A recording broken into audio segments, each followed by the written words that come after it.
Namitinas kapulisan sa Dagbayan sa Osamis ang ubos nga kriminalidad sa syudad. Kaya ang gipanayag ni Police Major Harvey Abeliadosa ang Chief of Police sa Osamis City Police Station sa gipaygayon nga press conference ni Palabagdugay nga naghisgot nga matag adlaw ang kapulisan mihimo og monitoring labi na sa kausig kalinaw sa Dagbayan. Mapasikarbon kini nga pabilin nga malinaon ang Dagbayan og may mga higayon nga zero incident ang simana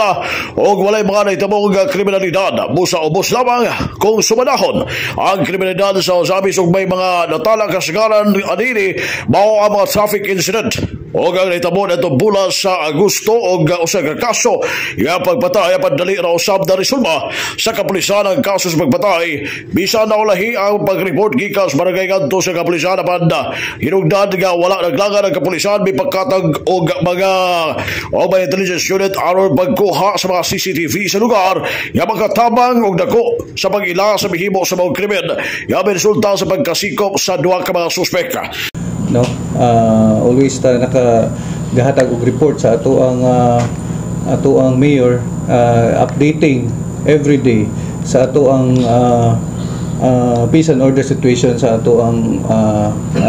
syudad, and we are very proud to say that our city is very peaceful. Alang ka nga Police Major Abeliadosa nga dako ay pasalamat usab sa suporta ang gihatag ngadto sa kapulisan sa lokal nga mga bana sa Osamis nga naghatag kanila og kasayon sa paghimo og pagbintiras kalinaw og pagsumpo sa matang sa illegal sama sa pagigbatong sa illegal nga droga. Gani sumapa ni Police Major Abeliadosa sa pagigbatong sa illegal nga droga sa bulan sa Hulyo 8 ka mga bypass operation ang ilang gipaygayon og sa bulan sa Agosto 10 ka mga operasyon batok sa illegal nga droga, samtang sa other wanted person na pulog siyam 19 ka mga operasyon og 53 ka mga warrant of arrest ang giserve sa kapulisan sa bulan sa Hulyo og ingon man ang siyam ka mga warrant of arrest sa bulan sa Agosto og ang mga most wanted person tulo diri nga bulan usab o nato bulan sa Agosto. Pasabot og dugang ni Abeliadosa nga rain or shine padayon sila nga mihimo sa operasyon tungod kay ang mga logistical support gikan mismo sa lokal nga pagamanan sa Osamis padayon sila gyapon tungod sa mao nga suporta gagyatag sa lokal nga pagamanan. Gaghatag sa lokal na pagamanan aging paglakag sa matang sa mga illegal inapila ang illegal nga droga aron mabatukan kini o nga mapapili ng kahusig kalinaw sa syudad sa Osamis. Pag rain or shine, no, nakita nato nga ang ato ang kapulisan sa Osamis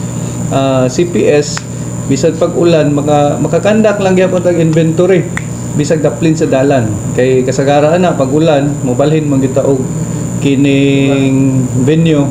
but kuan na sa korte, no, medyo puti na sa korte kay i-explain pa man sa witnesses kung anong nabalhin tabat right there and then tungod sa gihatag nga logistical support sa ato ang LGU,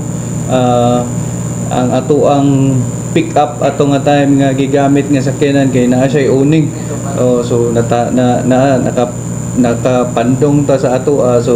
continue gyapon. So that's why we are so lucky, we are so thankful sa atong LGU headed by our Mayor Sam Norman Puentes sa iyang suporta namo nga padayon nga suporta sa amoa.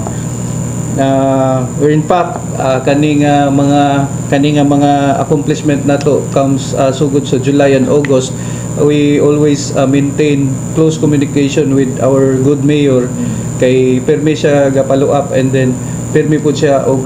kanang maghatag og suporta sa kuha mangutana chief unsay atong kinahanglan. Ang pahayag sa hibis kapulisan sa Dagbayan sa Osamis sa tulkini sa interview ngadto kaniya sa media alas paghatag og update ngadto sa katawhan sa peace and order sa kausig kalinaw ning syudad.